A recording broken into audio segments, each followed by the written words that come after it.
कृष्णा। आज नायाब ज्योतिष की अगली श्रृंखला में मैं आप सभी का हार्दिक स्वागत करता हूं। आज का हमारा एक टॉपिक मैंने रखा है लगन का, कि लगन कितने प्रकार की होती है। मैंने एक बार मेरे जो पहले के वीडियो थे उनमें भी बताया था कि लगन और नवमांश, इन पर मैं आपको विस्तार से जानकारी दूंगा। और आज का जो मेरा वीडियो रहेगा वो एक विवाह को लेकर के मैं थोड़ा सभी का ध्यान केंद्रित करना चाहूँगा। और विवाह के बाद एक सबसे बड़ी समस्या है रोजगार की और धन प्राप्ति की, कि हम हमारे जीवन में आर्थिक रूप से कैसे सुदृढ़ रहें और हमारा वैवाहिक जीवन कैसे अच्छा रहे। और कुछ उसमें मैं आपको टिप्स भी देना चाहूँगा कि किस कंडीशन पे क्या रहता है, वो भी मैं बताना चाहूँगा। मेरा ऐसा प्रयास है। आज का हमारा टॉपिक है लगन का। लगन कितने प्रकार की होती है। एक लगन पत्रिका का सबसे अहम भाव होता है, और मैंने शायद आपको पूर्व की वीडियो में बताया भी था, आज की वीडियो में बता देता हूं।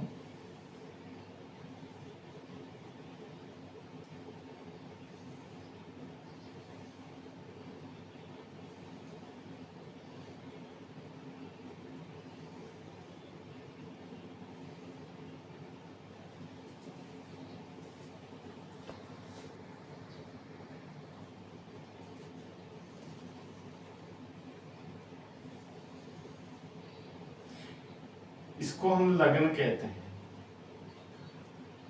लगन क्या है? हमारी सोच, हमारा स्वास्थ्य, हम स्वयं। और किसी भी पत्रिका में या किसी भी D1, D9, D10, D7, मतलब जितनी भी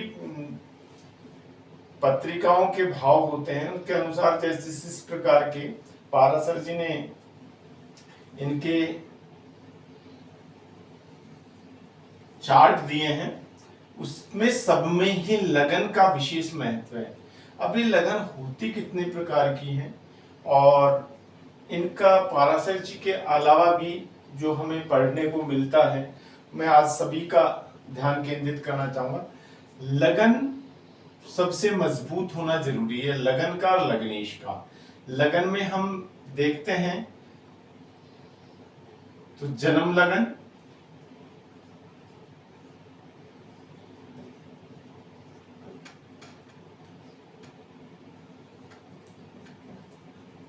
आरूढ़ लगन,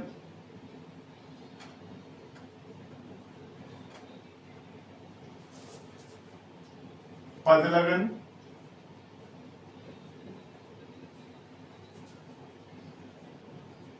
उपपद लगन,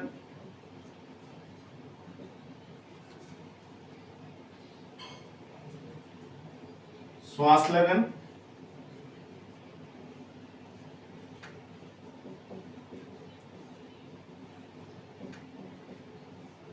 और एक होती है इंदु लगन।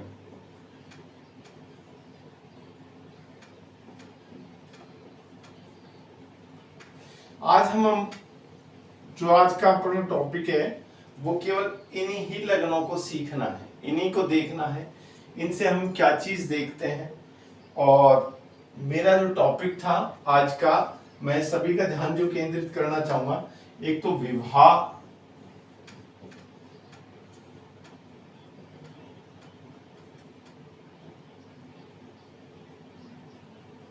और एक रोजगार। ये दो टॉपिकों पे मैं सभी का ध्यान केंद्रित करना चाहूंगा। इनमें मेरा कुछ पर्सनल सुझाव भी रहेगा सभी के लिए। तो हम सबसे पहले देखते हैं कि ये जो लगन के मैंने प्रकार बताए, ये बहुत मोस्ट चीज मैं आज आपको बता रहा हूं, आप समझने का प्रयास करना। सबसे पहले लगन देखते हैं। लगन जो हमें पहले से प्राप्त होती है, जब हमारा जन्म हुआ तो पूर्व क्षितिज पर जो उदित राशि होती है उसको हम लगन बनाते हैं। उसके बाद एक नवमांश पत्रिका और बनती है। नवमांश पत्रिका पूरी तरीके से एक शाश्वत चार्ट है। इस शाश्वत चार्ट में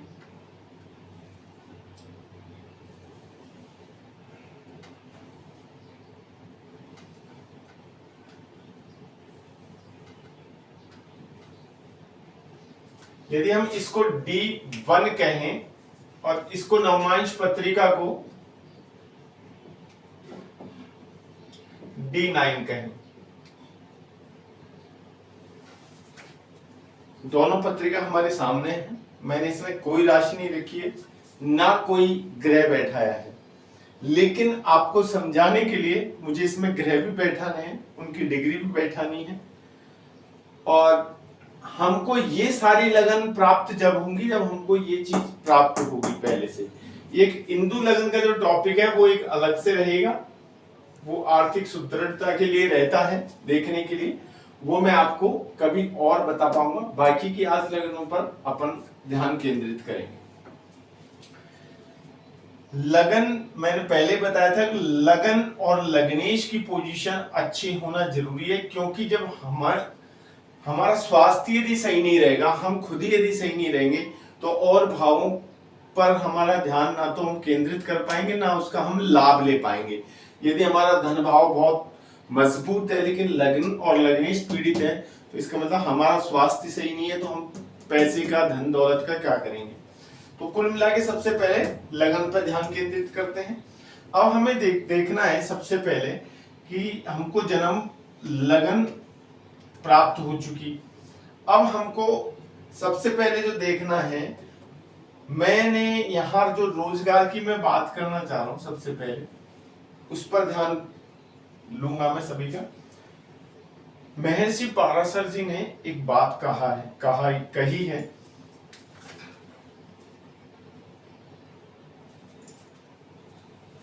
इसको हम दसम भाव बोलते हैं, कर्म भाव भी है ये हमारा।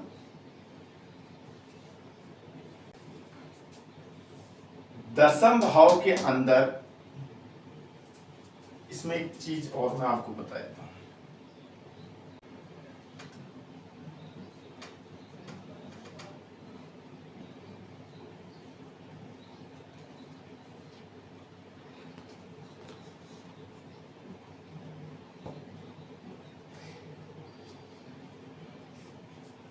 चंद्रमा, लग्न और सूर्य में से तीनों में से जो बली हो,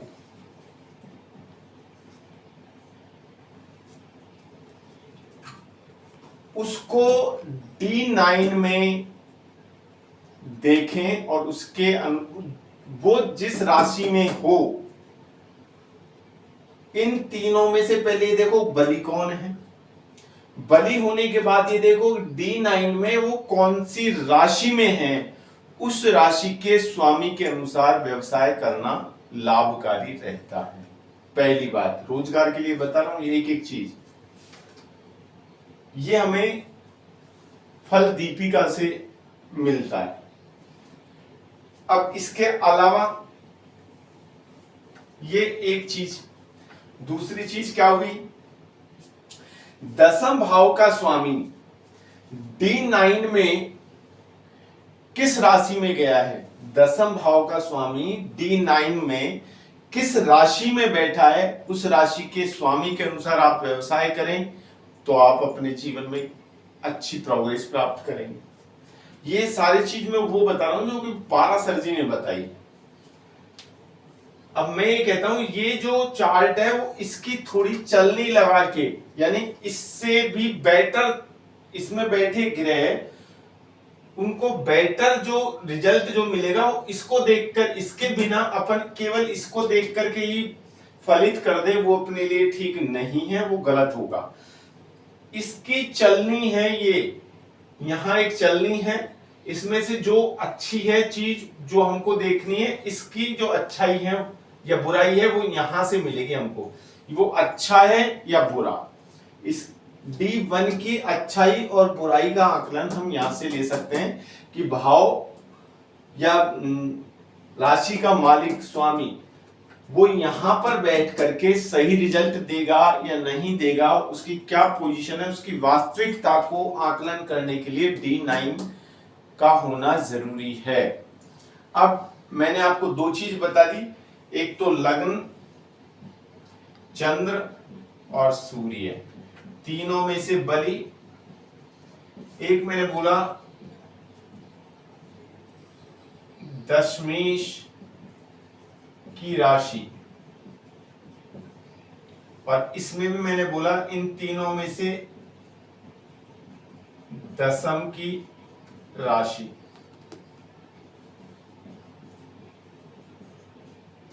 देखनी कहां है? D9 में। एक चीज ये हुई। दूसरी चीज क्या हुआ? महर्षि पाराशर जी ने एक, मैं रोजगार की बात कर रहा हूं, महर्षि पाराशर जी ने एक हमको अलग से एक चार्ट और दिया है और उसको कहते हैं हम D10।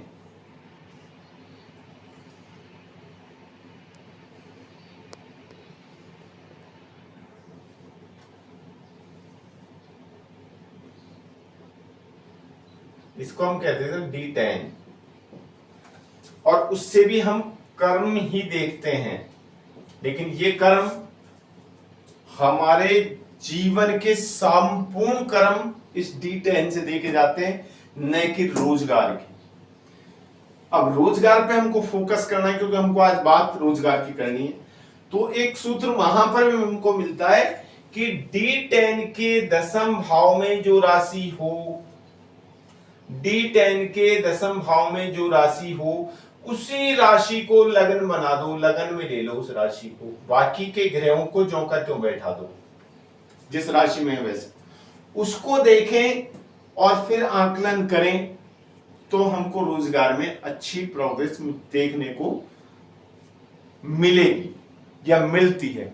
अब मैंने यहां पर आपको रोजगार देखने की सबसे सरल और सबसे सटीक जानकारी प्रदान कर रहा हूं, और बहुत शॉर्ट में मैंने आपको बताया कि रोजगार में सबसे सटीक जो जानकारी है वो केवल हमें बृहद पाराशर होराशास्त्र फल दीपिका में इन चीजों, इनके अलावा यदि इन्हीं चीजों पर हम ध्यान केंद्रित कर दें तो अगली चीज नहीं मिलेगी। इसको मैंने आपके सामने रखा है, बहुत सबसे शॉर्ट करके मैंने आपके सामने रखा है। आकलन करना वो एक अलग बात है।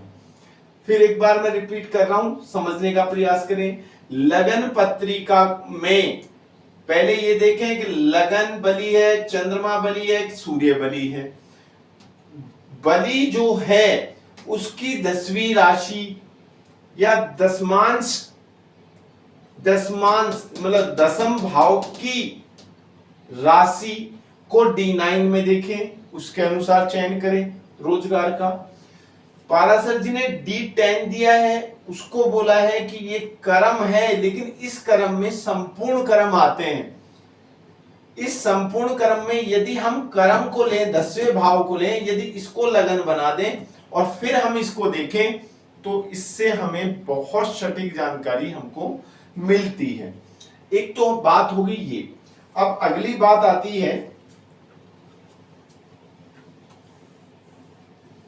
मैं समझता हूं यहां तक सबके समझ में आया भी होगा।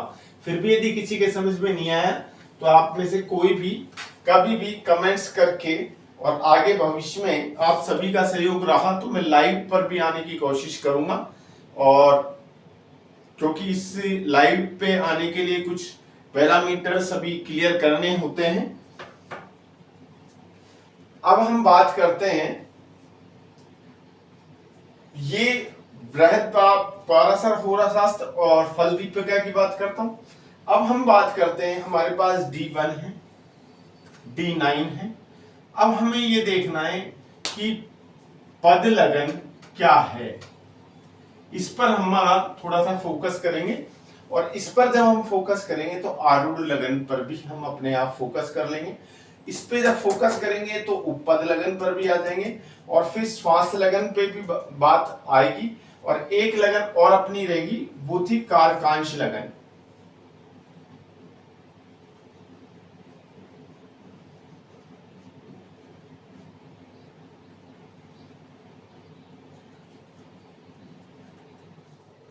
जो कि आज का सबसे मेन टॉपिक रहेगा। अब आप देखें लगन ही कितने प्रकार की हैं, और सभी के बारे में मैं शॉर्ट में आपको बताने की कोशिश करूंगा और सटीक बताने की कोशिश करूंगा। सबसे पहले हम देखते हैं T1 में जो भी ग्रह होते हैं। अब मेरे को यहाँ थोड़ा सा राशि भी मेंशन करनी पड़ेगी और ग्रह भी मेंशन करने पड़ेगी। मैं यहाँ अभी कोई पत्रिका नहीं लगा रहा हूं, अपने हिसाब से लिख रहा हूं। सपोज करो यहाँ 2 के अंक से मैं चालू कर देता हूं। 2, 3, 4, 5, 6, 7, 8, 9, 10, 11, 12, 1। अब इसमें अपन को ग्रह बैठाने हैं। अब मैं यहां बैठा देता हूं सबसे पहले शनि को, और यहां बैठा देता हूं शुक्र को।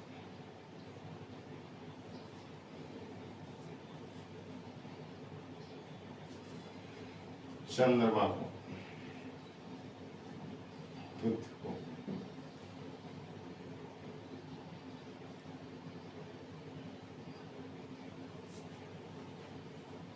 सूर्य,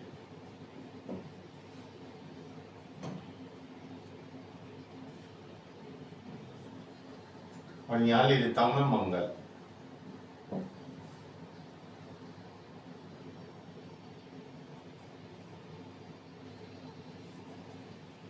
एक, 2, 3, 4, 5, 6।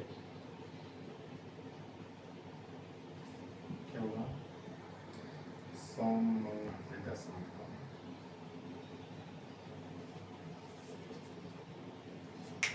अब आप देखें इस पत्रिका को, अपन देखें लग्नेश लगन में बैठा है, कितना अच्छा योग है। और सप्तम भाव का स्वामी मंगल भी लगन में बैठा है। पंचमेश पंचम में बैठा है, देवगुरु बृहस्पति 9वें में बैठे हुए हैं। अब यहां पर मैं जो आपको चीज समझाना चाह रहा हूं उसको आप थोड़ा सा समझने का प्रयास करें। मैं यहां राहु केतु को मेंशन नहीं करता हूं क्योंकि इन चीजों में राहु केतु का कोई रोल नहीं रहता। तो मैं आज का जो टॉपिक मैं रखूंगा वो फोकस रोजगार पे और विवाह पे ज्यादा केंद्रित करूंगा। उनके लिए केवल ये 2 ही चीज पर्याप्त है हमारे लिए कि सबसे ज्यादा अधिक अंशों का ग्रह मंगल है, जिसको हम देख रहे हैं 19 डिग्री 46 का है, और शुक्र जो है वो 19 डिग्री 23 का है। अब यहां हमें देखना है सबसे पहले पद लगन कैसे निकालते हैं। पद लगन निकालने का एक तरीका मैं आपको बताता हूं। सबसे पहले पद लगन कैसे निकालें।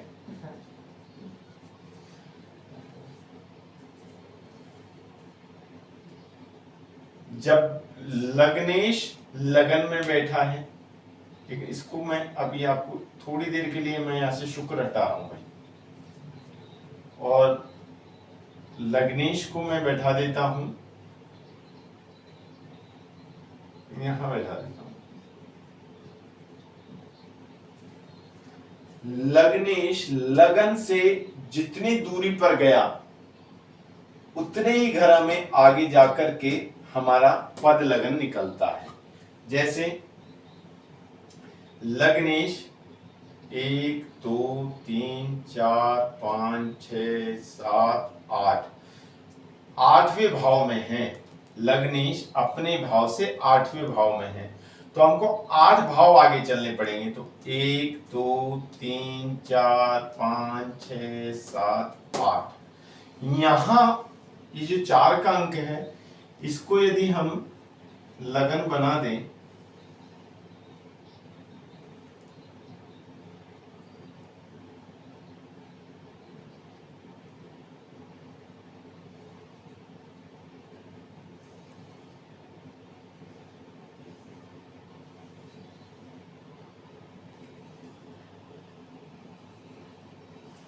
यदि हम यहां से गिनने पर 8 आए तो यहां से गिनने पर फिर 8 आए, तो यहां जो राशि है उसको हम लगन बना दें। 4, 5, 6, 7, 8, 9, 10, 11, 12, 1, 2 और 3। और जो ग्रह जिस भाव में बैठे हैं उनको यदि हम उसी भाव में रख दें, जैसे यहाँ पर 4 के अंक में कोई ग्रह नहीं है, 5 में चंद्रमा, 6 में बुध, 7 में कोई नहीं, 8 में मंगल, शनि, 7 में नहीं 8 में, 9 में शुक्र, 10 में गुरु, 11 में कुछ नहीं, और 12 राशि में सूर्य, और 2 नंबर की राशि में मंगल। पद लगन। अब देखो, पद लगन का मतलब भाव का स्वामी अपने भाव से जितने भाव आगे गया है वहां से उतने ही भाव आगे जाने पर जो राशि हमको प्राप्त होती है उसी राशि को यदि हम लगन बना दें तो वो पद लगन होगी। अब ये जो मैंने टॉपिक आपको समझाया ये आप समझने का प्रयास कर रहे होंगे, मैंने आपको समझाने का प्रयास भी किया है। अब मैं यहाँ पे ये कहता हूं कि मान लो हमको दूसरे भाव का पद लगन निकालना है, इस भाव का पद लगन निकालना है।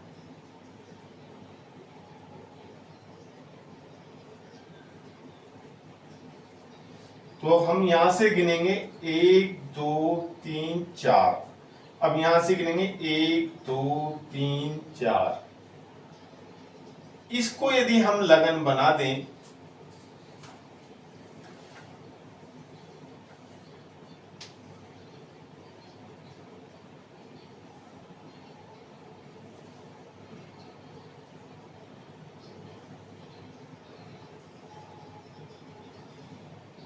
हमको यहां दूसरे भाव का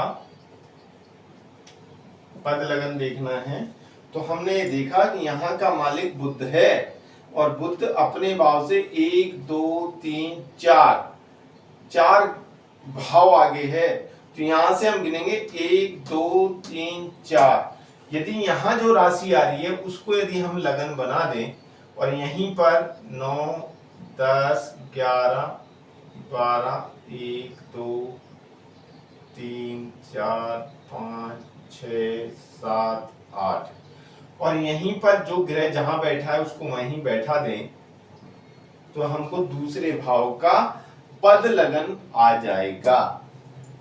आप, मैं समझता हूं इस बात को समझ गए होंगे। यदि हमको तीसरे भाव का देखना है तो तीसरा भाव अपने भाव से आगे है, एक घर आगे है, तो यहीं से हम गिनेंगे 1 2। यहां इसको यदि हम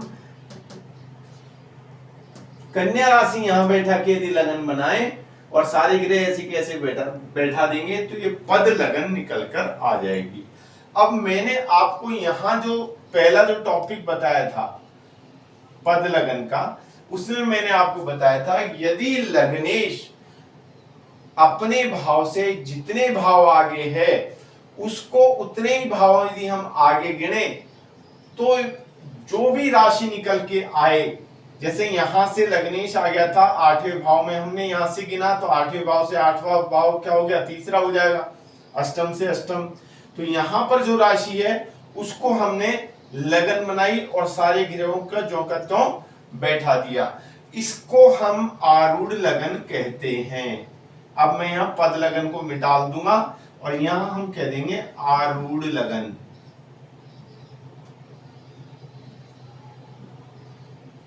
ये होगी हमारी आरूढ़ लगन। अब इस आरूढ़ लगन से क्या देखा जाता है, इस आरूढ़ लगन से हमारी समाज हमारे बारे में हमको किस नजर से देखता है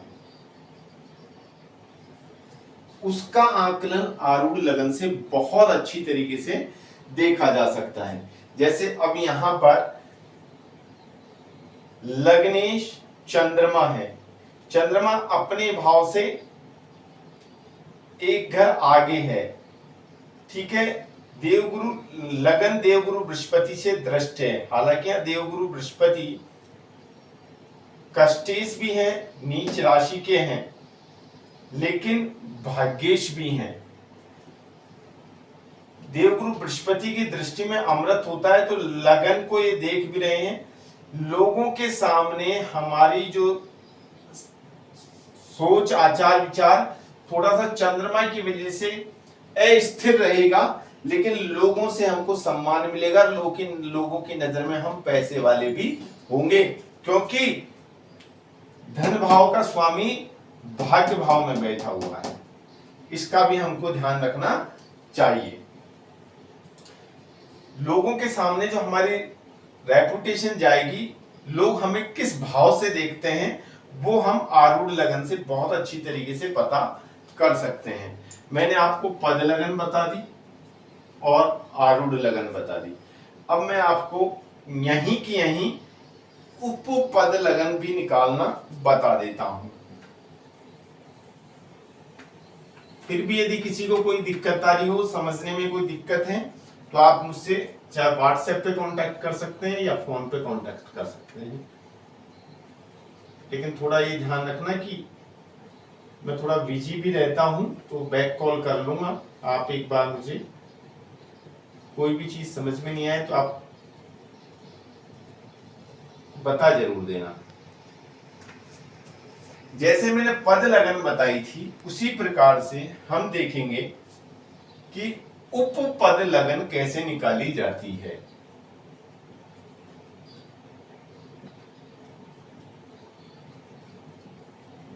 बहुत आसान तरीका है सभी का निकालने का।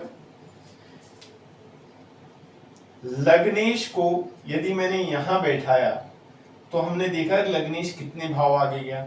उसी प्रकार से यदि हमारे 12वें भाव का जो मालिक होता है ये, और इसको क्यों कहते हैं, ये क्यों देखा जाता है उपपद लगन, ये 12वां भाव यदि आपने देखा हो तो 12वें भाव से हमारा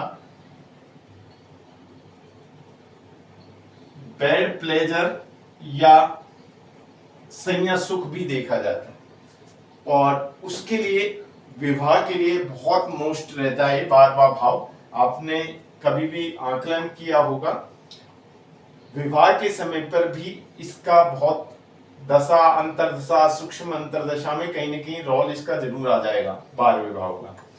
12वें भाव यदि पीड़ित है तो भी विवाह में विलंब या देखने को मिलता है। ये जो भाव है जिसको हम 12वां भाव कहते हैं, या राशि मत देखना भाई थोड़ी देर के लिए, मैं भाव समझा रहा हूं। 12वें भाव का मालिक, अब यहां 12वें भाव का मालिक कौन है, मंगल है।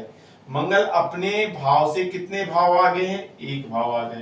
तो यहीं से यदि हमने 12वें भाव का मालिक जितने भाव आगे हैं उतने ही भाव यदि हम आगे गिने और उसको लगन बना दें, तो यहां मंगल यहां से यहां बैठा है।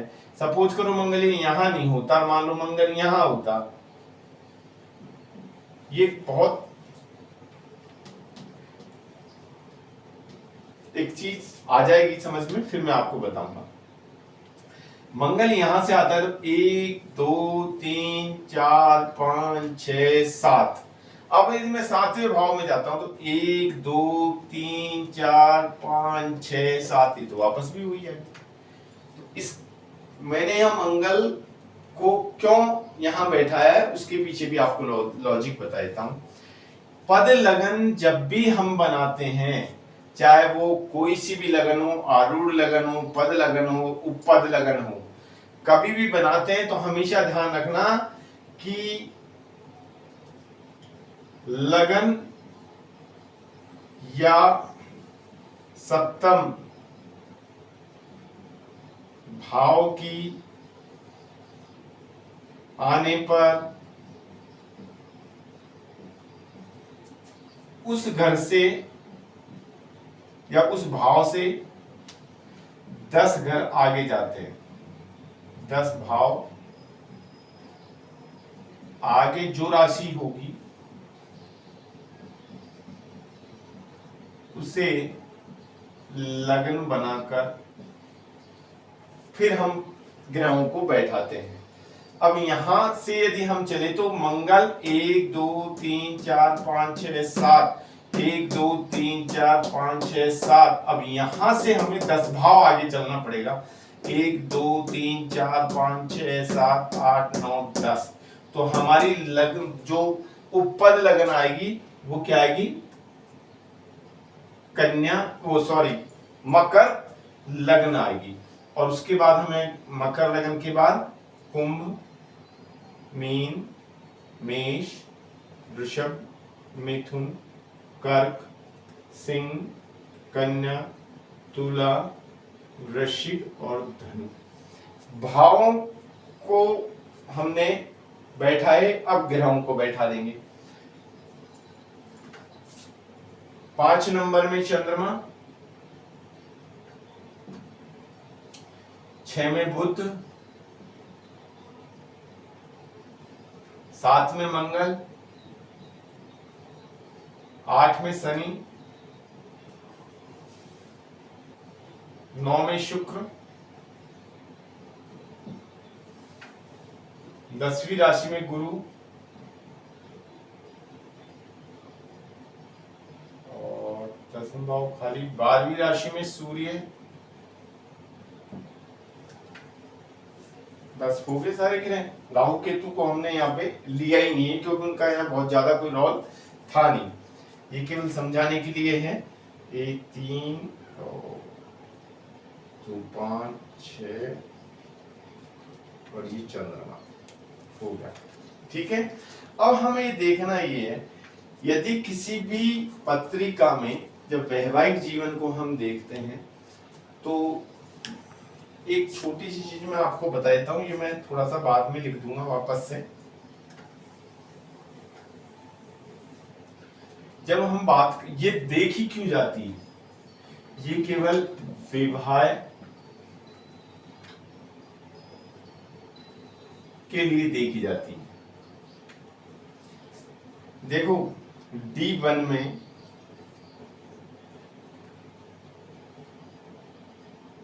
लगन को तो हम हर हाल में देखेंगे, लगन को और लग्नेश को, क्योंकि कोई भी काम होगा तो होगा किसका? जिसकी राशि है, जिसकी पत्रिका है। उसी तरीके से ये तो होना, अच्छा होना जरूरी है।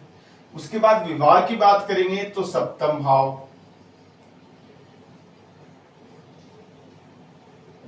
और सप्तमेश,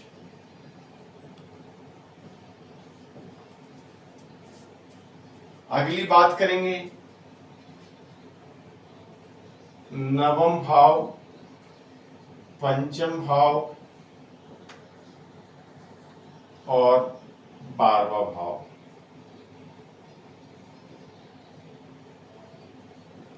और बहुत मोस्ट इंपॉर्टेंट जो चीज रहती है वो रहती है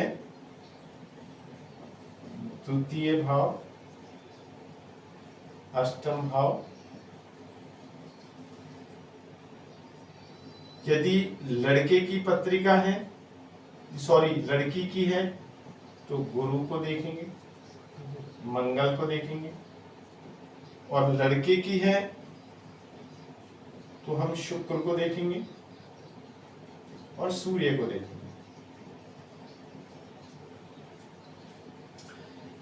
ये चीज अधिकांशतः पत्रिका में अच्छी तरीके से बारीकी से देखी जानी चाहिए विवाह के लिए। अब मैं यहां पर आपको एक चीज, थोड़ा सा एक सूत्र दे देता हूं। जब भी सप्तम भाव या सप्तमेश का संबंध बुध से या शनि से होगा, या शुक्र का संबंध शनि से होगा, निश्चित रूप से विवाह में विलंब देखने को मिलेगा। पहली बार ये विवाह के लिए जरूर देखना चाहिए, ये D1 में भी देखना चाहिए और D9 में भी देखना चाहिए। इनकी पोजीशन D9 में भी चेक करनी चाहिए। अब मैं ये कहता हूं कि यहां आपने, अब जैसे मैं बात कर रहा हूं उपपद लगन की, अब मैं ये कहता हूं यहां हम उपपद लगन में क्या चीज देखें।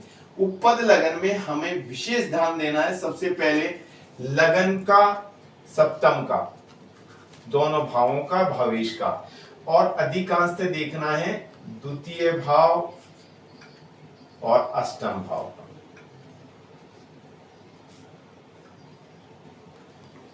ये भाव मैं क्यों बोल रहा हूं, द्वितीय भाव और अष्टम भाव, क्योंकि ये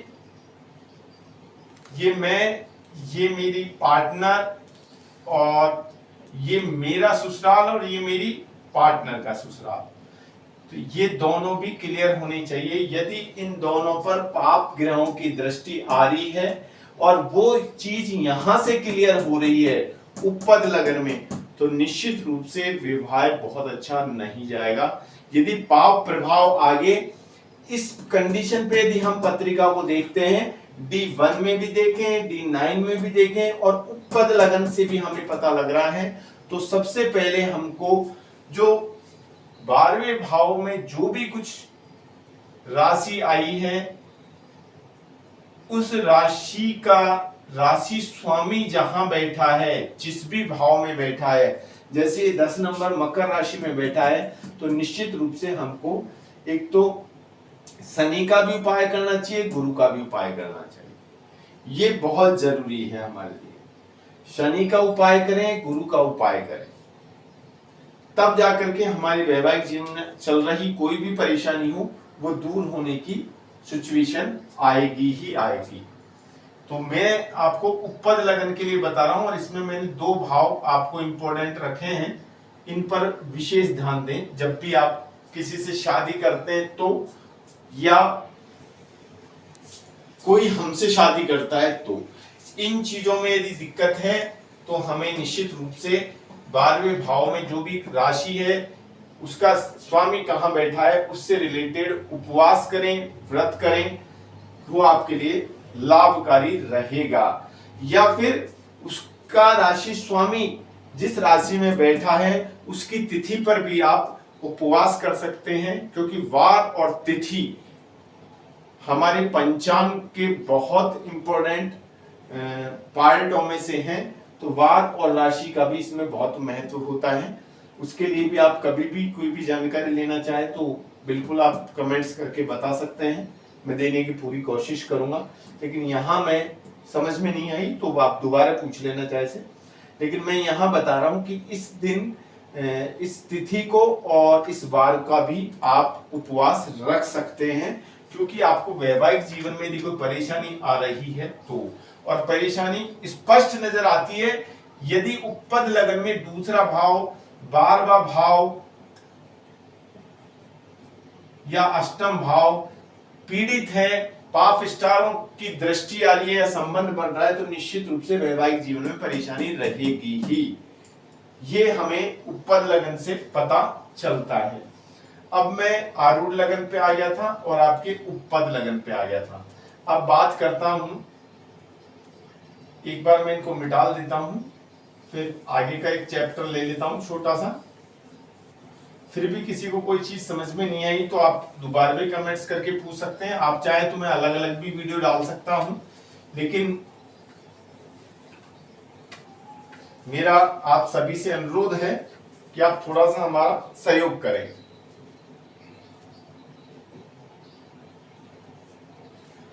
अब बात आती है श्वास लगन और कारकांश लगन, 2 चीज आती है, श्वास लगन और कारकांश लगन। टॉपिक नहीं लेंगे और कभी ले लेंगे। यहां शुक्र ले लेते हैं और मंगल को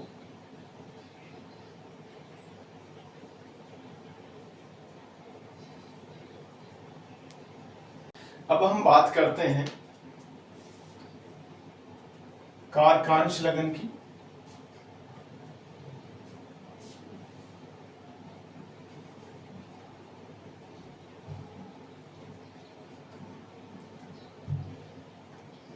और श्वास लगन की।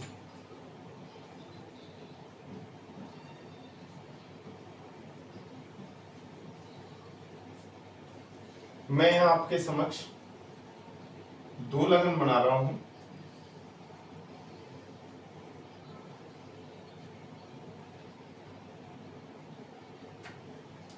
आप खुद भी कोशिश करेंगे। मैं आपको बहुत शॉर्ट ऐसी चीज बना रहा हूं जो कि आप तुरंत ही एक एक बार में ही तैयार कर लेंगे इनको, और बहुत कठिन नहीं है, बहुत सरल है।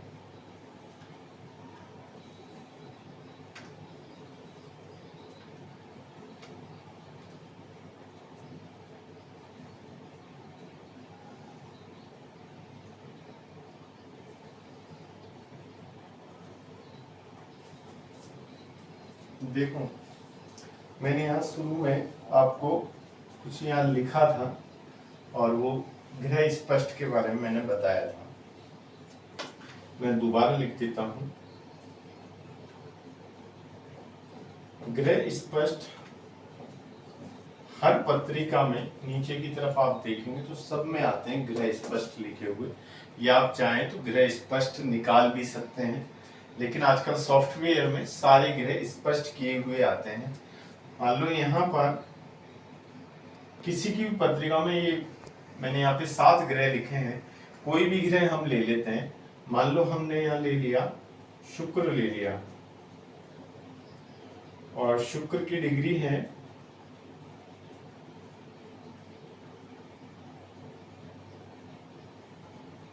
1 राशि पार 22 डिग्री 14 मिनट, और हो सकता है कि सेकंड में भी आ जाए, 12 लिख दिया। उसी प्रकार हम देखेंगे मंगल, और मंगल है 10 राशि पार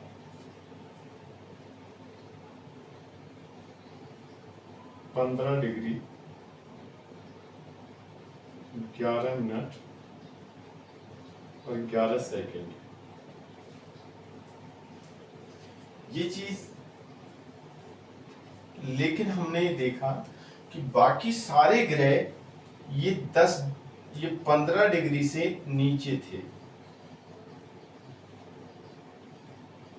मान लो सूर्य आ गया, अभी मैं इसकी पूरी बात जानकारी बाद में दूंगा, लेकिन अभी जो समझाना चाह रहा हूँ समझे आप। सूर्य आ गया, चंद्रमा आ गया, वो उससे भी नीचे, गुरु आ गया, देवगुरु बृहस्पति भी उससे नीचे, शनि को देखें तो वो और भी नीचे। इस प्रकार से मैं यहाँ केवल आपको समझा रहा हूं।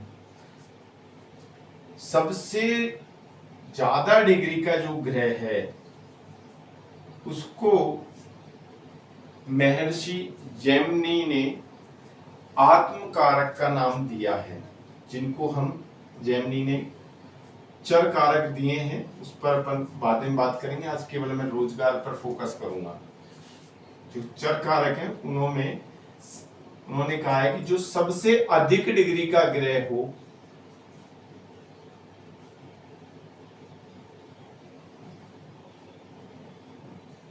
उनको नाम दिया आत्मकारक। ये आत्मकारक क्या है? आत्मकारक जो लगन या लग्नेश के पास जो जिम्मेदारी होती है वो हमारे आत्मकारक की रहती है। उसी के अनुरूप व्यक्ति का सोच, रहन सहन, यदि वो पीड़ित है तो निश्चित रूप से आपको जैसे लगन पीड़ित होगी, उसी प्रकार से वो ही सिचुएशन में यदि आपके पत्रिका में आत्मकारक ग्रह यदि पीड़ा में है तो स्वास्थ्य में कमजोरी आपको बार बार देखने को मिलेगी। इसी प्रकार से आत्मकारक से नीचे वाला जो डिग्री का ग्रह है उसको बोला है अमात्य कारक। जो इससे जस्ट नीचे वाला है उसको बोला है अमात्य कारक। अब ये आप समझें, रोल इन दोनों का ही महत्वपूर्ण है, लेकिन रोजगार में सबसे ज्यादा यदि किसी की देखो मैंने आपको शुरू में जो बताया था वो हमारे पाराशर जी के द्वारा बताया था। अब मैंने और मैत्रेय जी जो हैं जिन्होंने फल दीपिका निर्माण की उसमें उसके दिए थे। अब मैं आपको दे रहा हूं महर्षि जैमिनी के। महर्षि और कोशिश करें आप कि यदि आप कंबाइंड करके यदि आप फलित निकाल सकें दोनों के कंबाइंड करके, तो मैं कह सकता हूं आप एकदम पीक पॉइंट पे पहुंच सकते हैं और अपने जीवन को हर हाल में खुशहाल बना सकते हैं।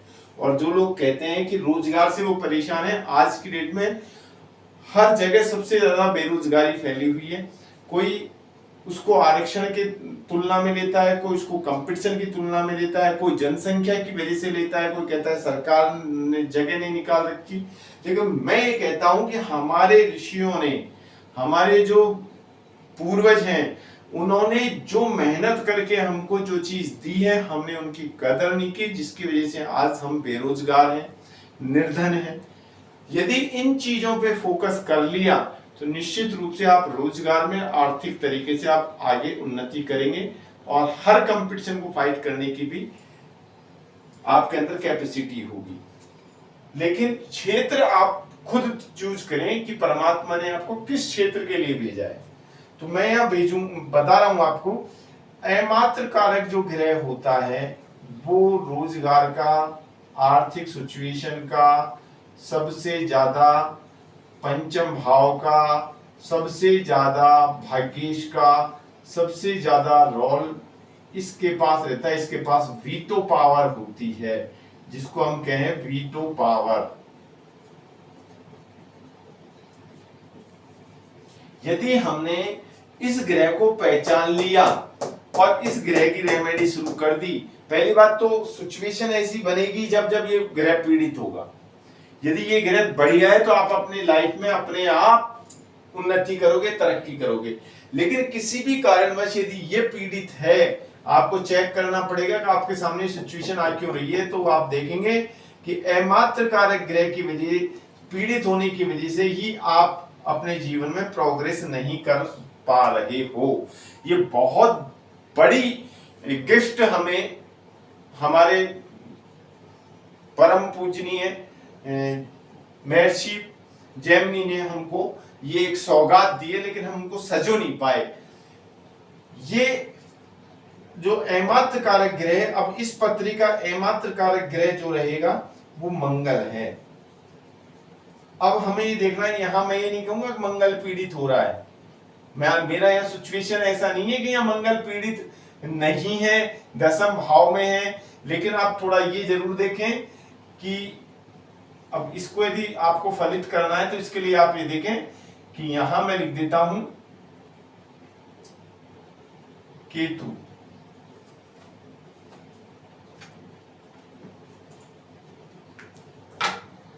यहां लिख देता हूं केतु और यहां लिख देता हूं शनि, लिख दूंगा या सूर्य लिख दूं। अब देखो केतु इधर की तरफ आ रहा है और शनि इधर की तरफ जा रहा है। फंस गया ना बीच में, ये पाप करती दोष के अंदर आ गया ना। आप सिचुएशन को, जो मैं चीज समझाना चाह रहा हूं उसको समझने का प्रयास करें। अब एक तरफ तो हमारे सामने एक सिचुएशन क्या आ जाएगी, मंगल दसम भाव में दिग्बली होता है। दसम भाव में मंगल का होना अत्यंत लाभकारी है। और मैं एक सिचुएशन और बता देता हूं कि अकेला मंगल दसम भाव में पर्याप्त होता है, पर्याप्त है अच्छा मान सम्मान पद प्रतिष्ठा देने के लिए। लेकिन मैं यहां ये कह देता हूं, सपोज करो यहां ये त्रिकोण का मालिक है मंगल, 8 9 10 11 12 और ये 1 स्वग्रही है। अब देखो यहां से मंगल चला और यहां बैठकर खुद के ही भाव में, और त्रिकोण का मालिक होकर के केंद्र में आ गया। राजयोग देने में सक्षम है कि नहीं है? हर प्रकार से राजयोग दे देगा, ख्याति मान सम्मान सब कुछ दे देगा। लेकिन यहां पर क्या है, इधर केतु है और इधर शनि है। इसकी पूरी क्षमता को इन्होंने यहीं डिस्ट्रॉय कर दिया। ये चीज मैं समझाना आपको जो चाह रहा हूं समझने का प्रयास करें। अब मैं ये कहूंगा, यदि आपने सुंदरकांड के पाठ कर लिए और मंगल को बल दे दिया, या फिर केतु का आपने जाप करवा दिए, क्योंकि केतु यहाँ है तो राहु यहाँ होगा, ये भी तो बात है ना, क्योंकि राहु केतु एक्सेस पे होते हैं।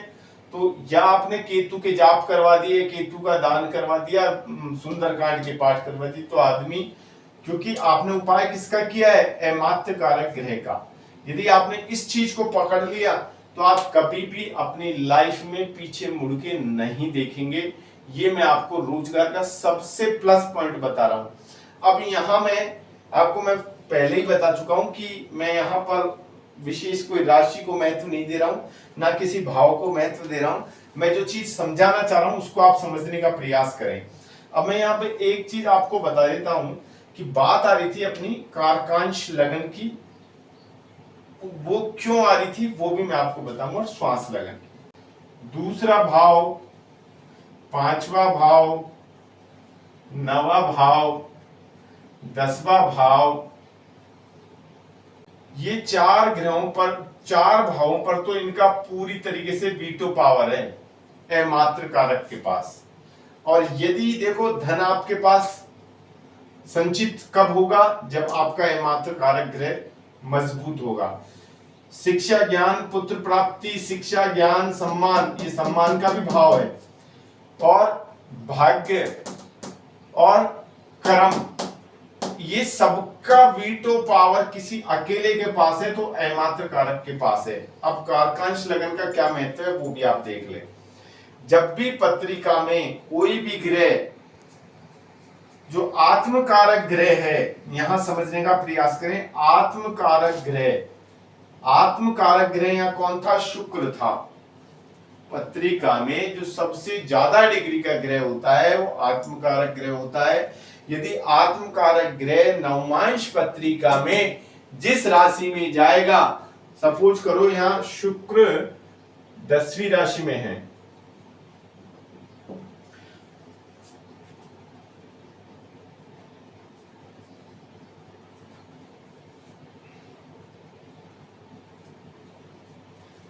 और मंगल यहां 5वीं राशि में है। मैं एक उदाहरण दे रहा हूं आपको। 7वीं राशि में चंद्रमा है, 5 या 6 आएगा ना, 10, 11, 12, 1, 2, 3, 4, 5, 6, 7, 8, 9, यहाँ होगा गुरु, 1, 2, 3, 4, 5, सोम, मंगल, बृहस्पति, शुक्र, शनि। ठीक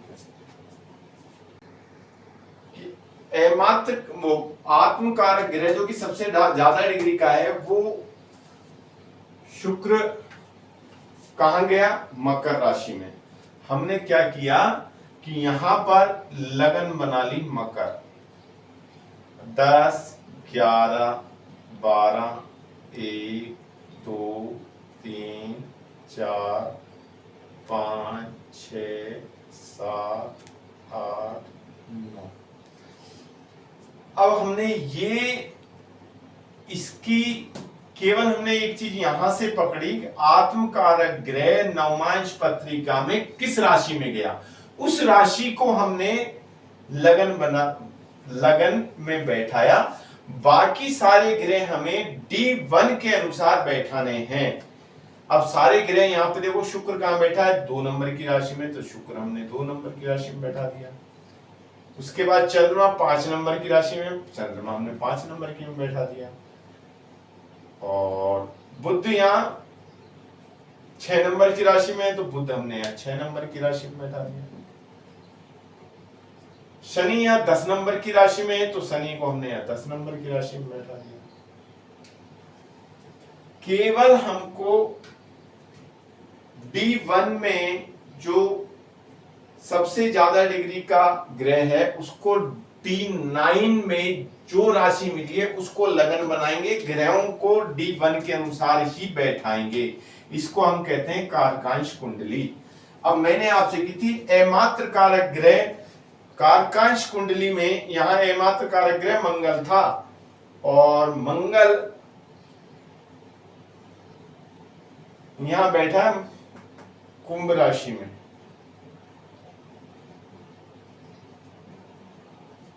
मंगल यहां बैठ गया कुंभ राशि में। तो आप इस पर भी ध्यान दें कि ये इस जातक को मंगल प्लस शनि और इनके नक्षत्र या फिर इससे 10वीं राशि 1 2 3 4 5 6 7 8 9 10 वो भी मंगल की होगी, तो यहां मंगल का ही आएगा रोल। और इससे 10वीं राशि कौन सी है, तो ये यहां से देखो आप 7 6 5, इससे 10वीं राशि मंगल होगी। तो इसको शनि मंगल और इसका जो मंगल का नक्षत्र है और ये जो दूसरा भाव है जहां से हम क्या देखते हैं, खान पान देखते हैं, पैसे की लेन देन देखते हैं, बैंकिंग भी कह सकते हैं इसको, क्योंकि पैसे की लेन बैंकिंग, क्योंकि यहां से पैसे की लेन देन भी होती है, खान पान भी हो सकता है, लेकिन मंगल है तो खान पान का विशेष महत्व रहेगा। यदि गुरु होता तो फिर भी हम पैसे की लेन देन का कह सकते थे, या किसी टेक्निकल क्षेत्र में भी अपन इसको बोल सकते हैं, इसका भी हमें ध्यान रखना पड़ेगा। तो मेरा आपको ये कारकांश कुंडली समझाने का मतलब ये था, कारकांश कुंडली कैसे तो बनती है और उसमें जो ग्रह बैठता है उसको भी, उस भाव को और उस राशि को भी प्रधानता देनी चाहिए, और वहां से 10वीं जो राशि है उसको भी प्रधानता देनी चाहिए। इन चीजों को लेकर के हमारा रोजगार को लेकर फोकस करें, फिर हमको आगे बढ़ना चाहिए। और उसमें यदि डिफिट कार्य है तो उस ग्रह, जैसे मैंने की ना अमात्र कारक ग्रह या मंगल, तो मंगल की रेमेडी भी हमको करनी चाहिए। अब इसमें थोड़ा सा बता देता हूं, श्वास लगन। श्वास लगन क्या है, 2 मिनट का टॉपिक और लूंगा मैं। श्वास लगन में क्या है कि जैसे हमने देखा कि आत्मकारक ग्रह D9 में किस राशि में गया था, उसको हम D9 में जो राशि है उसी को हम लगन में रखेंगे और D9 के ग्रहों को हम ज्यों का त्यों बैठा देंगे, ज्यों का।